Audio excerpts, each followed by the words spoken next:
Hey, what's up, everybody? Welcome back. I'm James, and you're watching Blue Dog Aquatics.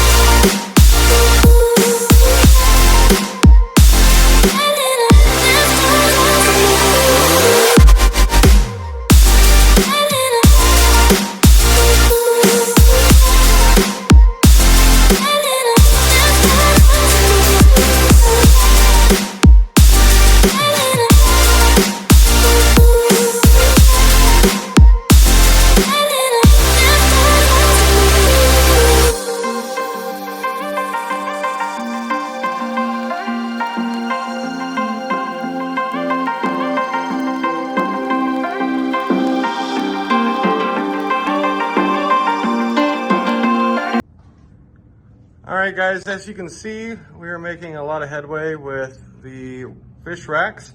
We're actually going to do this paneling on the back of, these are going to be 40-gallon breeders right here. There's going to be 8 of them for some of the bigger fish. But on the back, we're actually going to do hanging dry goods. And then down below, don't mind that enclosure. It's just kind of a reference for us as to how big of a landing that we're going to have for like sea chem items or fluval or what have you. Right here, we actually have the deep freeze. We don't have it put in yet because we're still waiting on our plumber. But the deep freeze is going to have all of our rodents, not living, for all your snake needs, or monitors, or whatever else you have. As you can see up here, we have lots of pieces of driftwood that were on the trailer that have made their way back from different aquashellas. They are finally in the shop and not in my trailer. Over here, you can see we have the shrimp rack. This is going to hold 2 on each side. So 2, 4, 6, 8, 10, 12. We're going to have 12 on this rack. Now below, you can see there's a gap on each stand, and that's for like sand or gravel or whatever you need for your tank.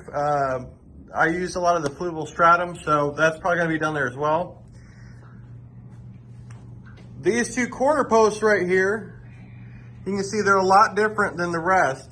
They're angled out, and that's because right here and right down there are going to be planted aquariums, and they're just going to showcase some of the nicer plants, and we're going to hang the lights up here. Now, I know it looks a little bare on here, but that's because this is just the bones of these stands. They still have to get painted, which hopefully I'll be able to do tomorrow or Wednesday. And then they're going to get skinned, so you won't see any of this. This is all going to get hidden. Ow. Little, little splinter. And then we're actually going to have doors above. So you see how this is a 40 actually for reptiles, but what better way to figure out what size you need. But it's going to hide all the lighting and all the excess stuff. So all you'll see is pristine front aquariums. Now, right now, we've actually made big headway on this rack right here. This has been the big chore because it's so long. I think it's something like 21 feet long, 24 feet long. And, you know, the base, and I'll actually kind of walk you through what the base is. So it's kind of like a wall for your house. You know, we have the studs on the corners, and then you have the main header. Well, then we have the end cap, and that's so that I know how much space goes between, and then the tanks will sit just like this. Now the problem is because certain box stores don't sell perfectly straight boards, and so you're constantly fighting with getting everything squared up. And so that's been the chore with this one. You can actually see, because this one is even so long, there's a split right here. That's where the joint, so we actually had to join up that piece with this piece. And then on the second row, we actually moved over, because you never want to have, when you're building racks, you never want to have multiple joints in the same row. So we have the joint moved over here, whereas on the bottom row, it's over there. Now we go up another level, and now it's back over here. So yeah, it's been definitely fun trying to get this all figured out. Now you may wonder what this board over here is for. It's just doing its thing. Now that's floor to ceiling. Well, not ceiling, but it's definitely floor. And what we're using it for is, because the rack got kind of tweaked, we had to use this to pry it back to get it back where it was squared up. But so we're gonna have 3 racks of 20 gallon longs on this rack here. We're gonna have the 10 gallon racks there. We're gonna have the 40s over here. Now also we have Margaret, as you guys know, is our coastal carpet python. She's trying to give 360 hugs right now, and we don't do that. Can you tell everybody why it is important to always have multiple people around when you have such a big snake? Even like I said, I'm a decent sized guy, but she's an 8-foot, she's an 8-foot snake, and she, like I said, she's no bigger around on my wrist. But if she wanted to go all the way around my neck, she could take me down without even being malicious. She's not trying to be mean or predatory about it. She's just trying to hold on and feel safe. And in the wild, they will wrap around trees and things like that. Well, in this particular scenario, I am that tree. She could wrap around here, knock me out, and she wouldn't think anything of it. So it's always good to have a spotter with a snake, this big. She's peeking around your shoulder. She does that. She's going into scarf mode now. Uh-huh. Now, as you guys saw in the very beginning of the video, I kind of gave you a quick walkthrough with just music.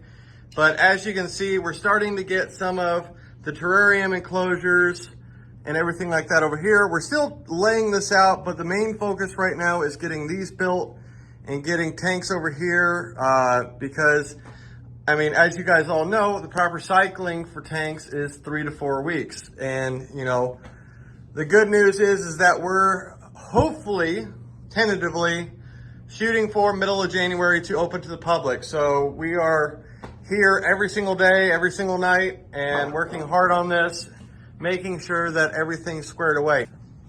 So, yeah, look at that. So this is gonna be our RO system. We have the actual new RO system. We're not bringing the one from the house because the one from the house only does 300 gallons a day.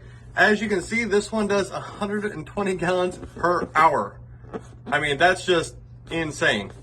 So we got to get that squared up on the wall. You can see the water line. That's going to get changed because when you go to commercial setting, you actually have to have a backflow preventer, which can only be done by a licensed plumber, which I did not know, and it's stupid expensive. But, I want to bring you guys new and exciting stuff every day and every week that we do videos. So I just want to keep you guys on the loop and let you know where it is. So with that being said, I gave you guys another sneak peek. This is part 2 of it. So can't wait, guys. In a week's time, we're going to be even farther along. So we will definitely keep you guys posted. We do also have, you can kind of see the shelf. We're actually, so this right here is actually funny. This is the old paludarium stand, and we're actually going to convert it into a desk. I mean, why not? We have it. Why we can make use of it. We're going to have shelving units and everything on the back wall. We're starting to get our security system put in, and look at here, guys. The paludarium is here. It's still empty, but it's here. So I want to give a big shout out to my buddy Steve for helping out. My buddy Zach from SC Fish Keeping. If you haven't checked out his channel, make sure to do that. And my buddy Joe. I mean, it took 4 of us, but we got it up in here. This is going to be quite a few videos on itself, setting it up, getting it plumbed. These are actually the sumps right here for it. So stay tuned for that. Also, you guys can see, this is the quarantine room. It's coming along. We actually moved the snakes here, so they're out of the house, but we have lots and lots still to go. So hang tight for that. All right, guys, thanks for watching. Hope you enjoyed this video. Make sure to drop a comment down below if you like what we're doing. We're doing this all for you guys to make sure that it's the best and most high-end pet store around, and we can't wait to start bringing in more and more animals. Thanks for watching. Make sure to also follow us on Facebook, Instagram, and TikTok. I'll make sure to put the links in here. And as always, guys, the big question, your tank or mine?